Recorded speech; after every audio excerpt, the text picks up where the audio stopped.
तो मेरे भाई ग्रो एप्लीकेशन में इन्वेस्ट करके 1 करोड़ का पोर्टफोलियो कैसे बनाना है मैं आपको इस वीडियो में समझाने वाला हूं A to Z प्रोसेस। ठीक है ना। तो गाइज देखो, पूरा प्रोसेस स्टार्ट करने से पहले आपके दिमाग से ना ये एक जो मतलब कॉन्फ्लिक्ट है ना वो खत्म हो जाना चाहिए। एक जो मतलब इंपॉर्टेंट चीज है जो आपके दिमाग में बिल्कुल भी नहीं रहना चाहिए, है ना।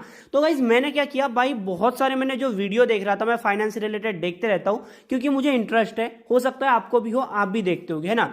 तो मैंने वहां पे बहुत सारे जो है ना वीडियोस देखे, वहां पे कमेंट्स में जब चेक करता हूं तो वहां पे क्या बोला जाता है, अगर आप 10 साल के बाद में 15 साल के बाद में 1 करोड़ का पोर्टफोलियो बना भी लोगे तो क्या गारंटी है कि उस टाइम के हिसाब से वो 1 करोड़ 1 करोड़ के जैसे हो, है ना। तो इसका भी आंसर मैं आपको इस वीडियो में देने वाला हूं और आपको इतना मतलब भयंकर तरीके से आप मोटिवेट हो जाओगे कि भाई ये सब चीजें ना, मतलब इन्फ्लेशन की बात, इसको काटना कैसे, इन्फ्लेशन को कैसे काटते हैं वो भी चीज मैं आपको बताऊंगा। और उस टाइम पे जो मैं जो चीज बताऊंगा उसके हिसाब से इस टाइम का जो 1 CR है उस टाइम के 1 CR से भी ज्यादा होगा। मतलब एक्चुअल में जो अमाउंट होगा उस टाइम के इन्फ्लेशन के हिसाब से जो बढ़िया होगा उस हिसाब से हमारा अमाउंट भी एडजस्ट होगा अप में, लेकिन रीजनेबल होगा इस टाइम के 1 करोड़ से उस टाइम का 1 करोड़ के ऊपर। आई होप कि आप समझ रहे होंगे मैं बोलना क्या चाहता हूं, है ना। तो यहाँ पे हमने अपना ग्रो एप्लीकेशन ओपन कर चुका हूं मैंने, है ना। तो यहाँ पे आप साइड में देख सकते हो हमारा इंटरफेस ग्रो एप्लीकेशन का। और जैसे कि मैं आपको बता रहा हूं, पहले आपको इसमें आप अपना साइन अप प्रोसेस कंप्लीट करना पड़ेगा, जो कि काफी ज्यादा इजी हो जाता है साइन अप प्रोसेस, है ना। डिस्क्रिप्शन में मैं आपको लिंक दे दूंगा वीडियो का जिसमें कि आपको यहाँ पे साइन अप प्रोसेस के बारे में बताया गया है। तो उसमें आपको ओवरऑल ऐप ग्रो ऐप के बारे में जानकारी मिली है, वहां से आप लोग साइन अप प्रोसेस का भी जानकारी ले सकते हो, है ना। तो इजी एकदम, आधार कार्ड पैन कार्ड लगेगा, थोड़े डॉक्यूमेंट्स रहेंगे और आप रेडी हो बिल्कुल अपना इन्वेस्टमेंट जर्नी को स्टार्ट करने के लिए। तो गाइज पहली बात तो यह है, जो यहाँ पे आपको काफी सारे स्टॉक्स भी देखने को मिलते हैं और यहाँ पे आपको बहुत सारी चीजें देखने को मिल जाती है ना। तो यहाँ पे मैं जैसे स्टॉक्स में आ जाता हूँ, ठीक है। स्टॉक्स में मैं आ जाता हूं तो आपको निफ्टी 50 के बारे में मैंने समझा दिया था क्या होता है। निफ्टी 50 हमको क्या दिखाता है, मार्केट दिखाता है। पहले हम अब एक बार मार्केट समझ लेते हैं, उसके बाद में आपको चूज कैसे करना है पोर्टफोलियो, पोर्टफोलियो एनालिसिस कैसे करना है और पोर्टफोलियो में इन्वेस्ट कैसे करना है, वो भी सारी चीजें मैं आपको बताऊंगा। कौन से म्यूचुअल फंड में एक्चुअल में आपको अपना पोर्टफोलियो बनाना है और आपका कॉम्बिनेशन क्या रखना है, मैं अपने हिसाब से आपको बताऊंगा। तो गाइज हम यहाँ पे बात करें, जैसे मैं यहाँ पे आपको दिखा देता हूँ, यहाँ पे हमारा रेड सिग्नल दिख रहा है। तो एक दिन में 1.77% से हमारा यहाँ पे नीचे गया है। अब स्टॉक मार्केट में ये जो मार्केट का नीचे जाना बैड न्यूज नहीं होता भाई, मेरे लिए तो गुड न्यूज है। अब लोगों का पता नहीं यार, मेरे लिए तो जब भी मार्केट नीचे जाता है मैं सोचता हूँ वाह भाई मौज कर दी आज तो बिल्कुल, है ना। अब ये कैसे होता है मैं आपको बताता हूँ, है ना। तो आज तो मार्केट नीचे गया तो मुझे तो बहुत बढ़िया खुशी हो गई। एक वीक की मैं बात करूँ तो यहाँ पे भी मार्केट नीचे गया है ना, तो यहाँ पे भी आपको मतलब अपॉर्चुनिटी है इन्वेस्ट करने का, ठीक है। तो यहाँ पे 1%, यहाँ पे फिर से देखो मार्केट नीचे गया है। 1 मंथ का मैं यहाँ पे देखता हूँ 2% 3% का राउंड गया। 1 ईयर में हमारा अप चल रहा है, मतलब 1 ईयर यहाँ पे लगभग 2-3 साल की बात करें तो हमारा मार्केट जो है यहाँ पे मार्केट जो हमारा साइडवेज चल रहा है ना 21, ठीक है। तो यहाँ पे 1 साल से लगभग हमारा मार्केट जो है साइडवेज चल रहा है, ठीक है। साइडवेज मार्केट चल रहा है, ना प्रॉफिट दिया ना लॉस दिया। अब यहाँ पे आप ये वाला ये टाइम देखना, जैसे मैं आपको यहाँ पे बताया तो 2020 से 21 के बीच में जो एकदम भयंकर तरीके से ग्रोथ मिली है मार्केट को, ठीक है। तो यहां पे प्रॉफिट हुआ है और ये जो अपॉर्चुनिटी है ना, ऐसी चीजें बहुत ज्यादा आगे आने वाली है। इसलिए जो मार्केट जो डाउन होता है थोड़ा 1-2% से, इसको आप डरते नहीं, है ना। तो ये चीज आप समझ गए कि भाई मार्केट का मूड मैं आपको बताया था। ये जरूरी नहीं कि भाई इस तरीके से ऑल टाइम में भी आप यहाँ पे देखोगे।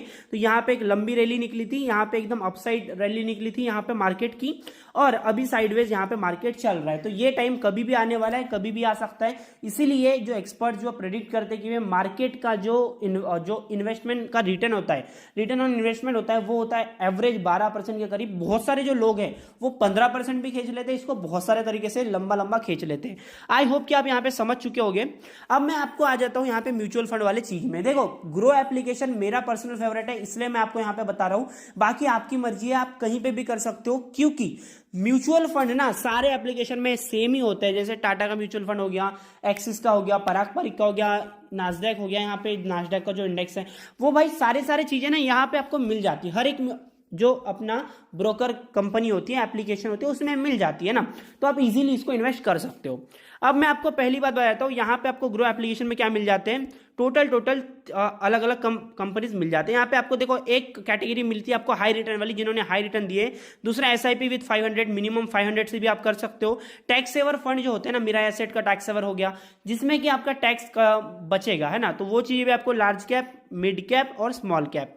अब आपको प्लानिंग कैसे करनी है, देखो अब हम फॉर एग्जांपल अपना अमाउंट रख लेते हैं, आप इन्वेस्ट कर सकते हो लगभग एक महीने में 2,000 रुपये, ठीक है। मैं आपको एक चीज आपको मैं बताना चाहूंगा मेरे भाई, अगर एटलीस्ट आपकी इनकम जो है 20,000 भी है ना, 20,000 to 30,000 भी है, तो आप यहाँ पे इजीली 3 to 4,000 आपने इन्वेस्ट करना चाहिए। अगर आपकी 30,000 है इनकम अगर आपकी, तो आप 5,000 मेरे हिसाब से भाई आपने मस्ट टू मस्ट करना चाहिए भाई। पहले अपने पैसे को बाहर निकालो, अलग निकालो, उसके बाद में अपना जो बाकी का एक्सपेंसेस अपने चलाओ, है ना। तो भाई पहला तो अगर 30,000 से ऊपर है, 5,000 से आपकी नीचे आपकी कोई भी चीज नहीं होनी चाहिए। अगर आपकी इनकम उससे भी कम है तो 2,000, 3,000, 4,000 आप उसके साथ में भी जा सकते हो, है ना।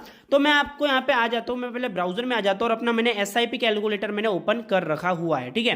तो यहाँ पे मैं मंथली इन्वेस्टमेंट 5,000 रख लेता हूँ अभी के लिए, ठीक है, एग्जाम्पल के लिए। बाकी आप इसको अपने अकॉर्डिंग चेक कर सकते हो। और मैं अपनी पर्सनल बात करूँ तो मैं इस पर रिलाई नहीं करता जो SIP कैलकुलेटर्स होते हैं, क्योंकि मेरा जो इन्वेस्टमेंट का फंडा है, मेरा जो इन्वेस्टमेंट के फंडामेंटल्स जो होते हैं वो एकदम अलग होते हैं, जो कि इन्फ्लेशन से मैं नहीं डरता और मैं उसको काट देता हूँ, आराम से काट दूंगा यार, मैं आपको बता रहा हूँ। देखो तो हम यहाँ पे देखो नॉर्मली हम यहाँ पे टाइम रख लेते हैं। मैं तो ज्यादा टाइम के लिए खींचूंगा क्योंकि मेरी एज है अभी 18, ठीक है। तो यहाँ पे मैं एक्चुअल में आगे 20 साल के लिए मैं इसको देखूंगा। पर अगर आपकी एज के हिसाब से मैं अगर आपको यहाँ पे देखूँ तो मैं आपका जो जोन है, मतलब आपका जो एम है रखने का, इसको मैं आपको रख देता हूँ इसका 15 साल का, ठीक है। 12% एक्सपेक्टेड रिटर्न, क्योंकि मैंने आपको इससे पहले भी समझा के रखा हुआ है, जितना आपका मार्केट नीचे जाएगा उतने आपको सस्ते में लॉट मिलेगा, NAV आपको कम मिलेगी, क्योंकि आप आज ही कोई बेचने नहीं वाले हो भाई। अगर ये म्यूचुअल फंड में आप इन्वेस्टमेंट करते हो,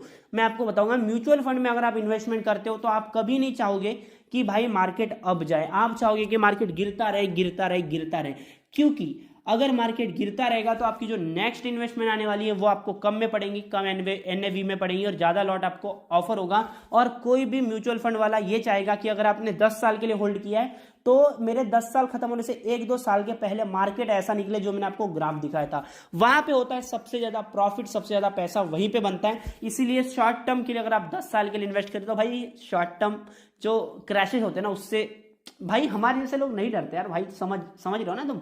तो इस तरीके से चीजें होती है, सारी चीजें चलती है और पूरी टेक्निकल चीजें आपको समझना पड़ेगा, है ना। तो यहाँ पे देखो 12% का एक्सपेक्टेड रिटर्न मैं यहाँ पे मान लेता हूँ। तो यहाँ पे आप देख सकते हो 9 लाख रुपए इन्वेस्टेड हो जाएगा, टोटल यहाँ पे 16 लाख रुपए आपका हो जाएगा, रिटर्न आपका आ जाएगा 12% के हिसाब से, और टोटल वैल्यू आपकी होगी 25 लाख रुपए। तो तुम बोलोगे यार 10 साल के बाद में कौन सा रीजनेबल लगता है, 25 लाख रुपए, है ना। तो ये चीजें मैं आपको बताऊंगा, इसका भी हैक मैं आपको बताऊंगा, रीजनेबल हो गया और 25 लाख से भी बड़े हो गया। आज के 25 लाख से ज्यादा उस टाइम में जितना भी आपका रिटर्न आएगा उससे डबल लगभग आपका होने वाला है। तो ये चीज मैं आपको बताऊंगा। पहले तो हम यहाँ पे बात कर लेते हैं म्यूचुअल फंड्स के बारे में। अब देखो हाई कैप में आपको देखो हाई कैपिटलाइजेशन कंपनीज मिलेंगी जिनका जो मार्केट कैपिटलाइजेशन ज्यादा है, ठीक है ना, लार्ज कैप कंपनीज है, उनका जो कलेक्शन होगा, क्योंकि ये वाले जो म्यूचुअल फंड है ये ओनली लार्ज कैप कंपनीज में ही इन्वेस्ट करते हैं। जैसे टाटा की कंपनीज हो गई, बहुत सारी टाटा की कंपनीज लार्ज कैप में आती है, ITC हो गया हमारा, ठीक है। तो इस तरीके से रिलायंस इंडस्ट्रीज हो गया, तो इन सब कंपनियों में ये वाली सारी चीजें करते हैं, ठीक है। तो यहाँ पे मैंने आपको क्या बताया, देखो एनुअलाइज्ड रिटर्न है, देखो एक्सिस में आप में जाता हूं तो यहाँ पे आप देख सकते हो 3 ईयर एनुअलाइज्ड रिटर्न।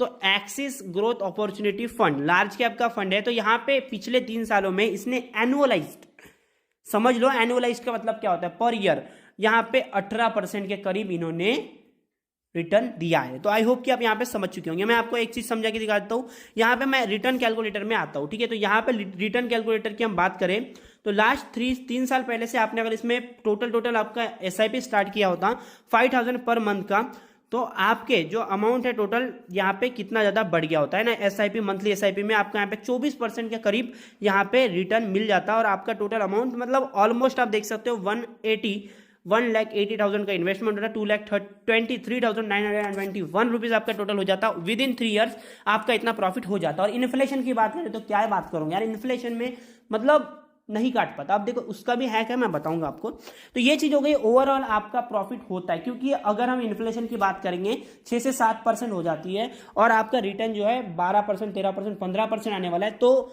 उसकी बात ही ना करो कि भाई इन्फ्लेशन का कुछ हमको हमारे कैपिटल को रिस्क है। और दूसरा भी एक हैक है जो मैं आपको अभी बताऊंगा। ये तो पहला मैंने आपको क्लैरिफिकेशन दे दिया हूं, ठीक है। अब हम यहाँ पे आ जाते हैं, कोई एक फंड ले लेते हैं हम, जैसे कि तो मैं पहले तो अपना पोर्टफोलियो दिखाया था, मैं अपनी होल्डिंग्स दिखाया तो मेरा टोटल अभी तक पोर्टफोलियो भाई 4,57,833 मेरा करंट अमाउंट है पोर्टफोलियो का, और मेरा इन्वेस्टेड है थोड़ा ज्यादा, और मेरा माइनस में चल रहा है 15,000 क्योंकि अभी मार्केट गिरा है। तो भाई मार्केट अभी गिरा है तो मेरा अगला जो यहाँ पे इन्वेस्टमेंट आने वाला है काफी बढ़िया तरीके से आने वाला है, और मैं कितना इन्वेस्ट करता हूँ वो भी मैं आपको बता देता हूँ। ठीक है, तो यहाँ पे मैं अपना भी इन्वेस्टमेंट बता देता हूँ। यहाँ पे पोर्टफोलियो एनालिसिस में यहाँ पे 75,000 पर मंथ, ठीक है, यहाँ पे अपना इन्वेस्टमेंट करता हूँ, और यहाँ पे आप देख सकते हो कितना ज्यादा मेरा फंड यहाँ पे ग्रो हो रहा है। ठीक है, अभी आप देख सकते हो मेरा जो फंड था टोटल सितंबर 2022 में 73,000 का था, और अभी यहाँ पे देख सकते हो दिसंबर आ चुका है, तो मेरा यहाँ पे कितना ज्यादा मेरा फंड का साइज मैंने बढ़ा लिया, क्योंकि मैं इन्वेस्टमेंट करता हूँ। मैं यही चीज पे विश्वास करता हूँ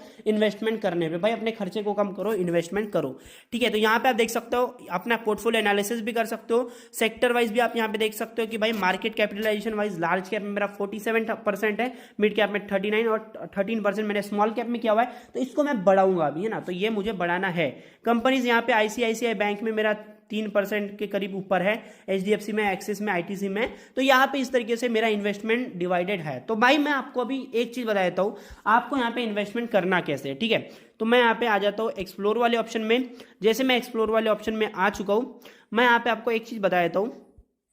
तो गाइस देखो, कभी भी आपको ना एक ही आपको म्यूचुअल फंड नहीं पकड़ना है अपने पोर्टफोलियो में। अपने पोर्टफोलियो में आपको लगभग 2 से 3 म्यूचुअल फंड पकड़ना है। ठीक है, तो 3 म्यूचुअल फंड आपको कैसे पकड़ना है मैं आपको बता देता हूँ। ठीक हो, पहला तो आपको भाई फ्लेक्सी कैप पकड़ना है। ठीक है, क्योंकि यहाँ पे आपको फ्लेक्सिबल आपको इन्वेस्टमेंट मिल जाती है, हर एक सेक्टर में आपको यहाँ पे इन्वेस्टमेंट देखने को मिल जाता है। ठीक है, जैसे यहाँ पे मैं देख लेता हूँ पराग पारिक। ठीक है, पराग पारिक का आपको फंड देखने को मिल जाएगा, फ्लेक्सी कैप फंड। ठीक है, तो यहाँ पे आप देख सकते हो इसको, जैसे हम यहाँ पे एनालाइज करें तो इसने 22% एनुअलाइज रिटर्न दिया है टोटल, और मैंने भी यहाँ पे इन्वेस्टेड है, मेरा 1,90,000 रुपीज यहाँ पे मेरा इन्वेस्टमेंट है। आप इसकी रेटिंग देख सकते हो, 5 स्टार रेटिंग है, और यहाँ पे आप देख सकते हो टोटल इसका फंड साइज भी आप यहाँ पे देख सकते हो। अगर आपको किसी भी एक ही म्यूचुअल फंड में आपको कोई भी करना है तो आपको फ्लेक्सी कैप ही पकड़ना पड़ेगा, क्योंकि आपको लार्ज कैप, मिड कैप और स्मॉल कैप सारी की सारी चीजें आपको वहां पे मिल जाती है। अगर आपको 3 कोई भी म्यूचुअल फंड पकड़ने हैं तो आप 3 पकड़ लो, किस तरीके से,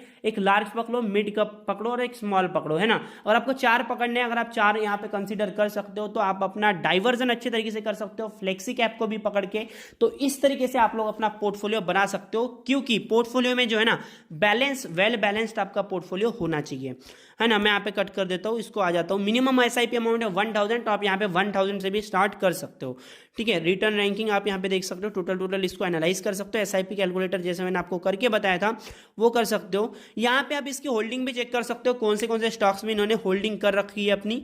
तो भाई काफी ज्यादा हो जाता है। एक्सपेंस रेशियो आप पढ़ सकते हो, काफी ज्यादा चीजें, एक्सपेंस रेशियो ज्यादा नहीं होता इनका, है ना। सॉरी, यहाँ पे जो होता है आपका एग्जिट लोड है यहाँ पे 10% unit about 10% of the investment, exit load of 2% if redeemed with in 365 days. तो यहाँ पे एग्जिट लोड उतना ज्यादा भी यहाँ पे म्यूचुअल फंड में नहीं है। और आप ये भी देख लेना कि भाई देखो, अगर आप किसी म्यूचुअल फंड में से एग्जिट ले रहे हैं काफी ज्यादा लोग अमाउंट, तो जो फंड मैनेजर होता है ना उसको काफी ज्यादा कॉम्प्लिकेशन हो जाती है कि भाई मैं इन्वेस्ट कैसे करूं। तो इन चीजों को भी आपको ध्यान में रखना होता है थोड़ा। ठीक है, तो आप यहाँ पे अब आपको इन्वेस्टमेंट कैसे करना है, देखो मैंने तो ऑलरेडी अपना पोर्टफोलियो बना रखे हैं, अपना इन्वेस्टमेंट एसआईपी का स्टार्ट कर रखे हैं। ठीक है, तो मैं आपको यहाँ पे बताया तो अभी आपको कैसे करना है। ठीक है, तो मैं यहाँ पे क्या कर लेता हूँ, यहाँ पे आपको जाना है भाई, 2 ऑप्शन आपको देखने को मिलेंगे नीचे में, वन टाइम और एसआईपी, स्टार्ट एसआईपी वाला ऑप्शन। तो यहाँ पे आपको क्या करना है मैं आपको बता देता हूँ। आप वन टाइम में भी लमसम कर सकते हो, पर आप यहाँ पे जैसे हम बात करें एसआईपी की, स्टार्ट एसआईपी वाला ऑप्शन मैंने सिलेक्ट कर दिया हूँ। ठीक है, तो यहाँ पे आपको देखने को मिल जाता है अमाउंट टोटल, जैसे मैं एसआईपी अमाउंट रखता हूँ 1,000 रुपीज पर मंथ। ठीक है, क्योंकि मिनिमम अमाउंट है 1,000। ठीक है, अब आपको यहाँ पे एसआईपी डेट का ऑप्शन देखने को मिलेगा, और यहाँ पे आप अमाउंट भी, अपना डेट भी सिलेक्ट कर सकते हो।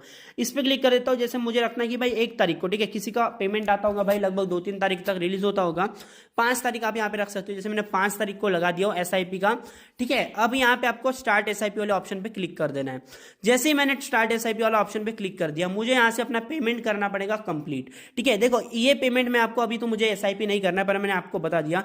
तो जैसे ही आप लोग यहाँ पे अपना पेमेंट कंप्लीट कर सकते हो, पेमेंट कंप्लीट करने के बाद में आपको क्या करना पड़ेगा, अपना जो एटीएम कार्ड है, मतलब डेबिट कार्ड है, वो आपको यहाँ पे डिटेल्स डालनी पड़ेगी। इससे क्या होगा, हर महीने जो आपने डेट डाली हुई है उस डेट को आपका यहाँ पे अमाउंट जो है आपके बैंक से कट के यहाँ पे इन्वेस्ट होने वाला है। ठीक है, तो इस तरीके से आप अपने पोर्टफोलियो को ग्रो कर सकते हो। आप अपना अमाउंट को एकदम बढ़िया तरीके से बढ़ा सकते हो। तो आई होप कि आप समझ चुके होंगे आपको कैसे करना है। अब मैं आपको लास्ट चीज मैं आपको बता देता हूं कि आपको करना कैसे है, ठीक है। देखो यार, आप क्या बात करते हो, जो हमारा इन्फ्लेशन की बात करते हो, है ना। तो जैसे मैं मेरी इनकम है भाई 30,000 पर मंथ, अभी के टाइम के हिसाब से मैं 5,000 यहाँ पे इन्वेस्ट कर रहा हूँ अपना पर मंथ का, ठीक है। पर देखो, जैसे इन्फ्लेशन बढ़ती है तो इन्फ्लेशन के साथ में हमारी इनकम भी बढ़ती है, और जिस हिसाब से, जिस परसेंट से आपका इन्फ्लेशन बढ़ रहा है, जैसे एग्जांपल 10% से हमारा इन्फ्लेशन बढ़ रहा है, तो आपको हर अगले साल आपको 10% से अपना SIP अमाउंट भी बढ़ा देना है। क्योंकि देखो, जरूरी नहीं कि भाई आपका जो सैलरी है वो 30,000 ही रहे, आपका सैलरी वहां पे बढ़ने वाला है और गारंटीड बढ़ने वाला है। यार देखो, आपका सैलरी थोड़ा थोड़ा करके बढ़े, पर एटलीस्ट बढ़ेगा। अगर आपका नहीं बढ़ रहा है तो भाई आप क्या कर रहे हो यार। आप देखो, आपको अपनी इनकम को हमेशा बढ़ाते हुए रहना है, ठीक है। देखो, आपका सिर्फ इन्वेस्टमेंट पे आप नहीं जी सकते, काम भी करना पड़ेगा, वैसे इनकम भी आपको बढ़ानी पड़ेगी। और इनकम के साथ साथ आपको एम रखना है कि इन्फ्लेशन जिस तरीके से बढ़ेगा उस तरीके से मैं उतना इन्वेस्ट करूंगा। जैसे अभी के हिसाब से जो 1,000 आप इन्वेस्ट कर रहे हो, अगले 5 साल के हिसाब से जो 1,000 की वैल्यू है या 5,000 की वैल्यू है, उस वैल्यू का आपको अभी के हिसाब से मतलब इन्वेस्टमेंट आपको करना पड़ेगा। तो उस हिसाब से जैसे अभी के जो 1,000 रुपीज की वैल्यू है वो 1,000 है अभी के टाइम में, अगले 10 साल के बाद में जो 2,000 की वैल्यू जो है उस टाइम के, अभी 1,000 के बराबर हो जाएगी। तो आपको उस हिसाब से अपना अमाउंट को डबल ले जाना पड़ेगा, आपकी इनकम भी उतनी बढ़ानी पड़ेगी, तभी आपका जो अमाउंट है वो इस तरीके से आप ग्रो करोगे तो आप इन्फ्लेशन को भी बीट कर सकते हो, और आपको जो 12% 15% का रिटर्न आ रहा है आप उसको एंजॉय करोगे एज 12% और 15% के रिटर्न के हिसाब से, है ना। तो आई होप कि आप समझ चुके होंगे और इस तरीके से आप अपना इन्वेस्टमेंट स्ट्रेटेजिकली करोगे, बहुत बढ़िया तरीके से आगे जाओगे। आई होप कि आप समझ चुके हैं। Bye bye, tata, see you in next video.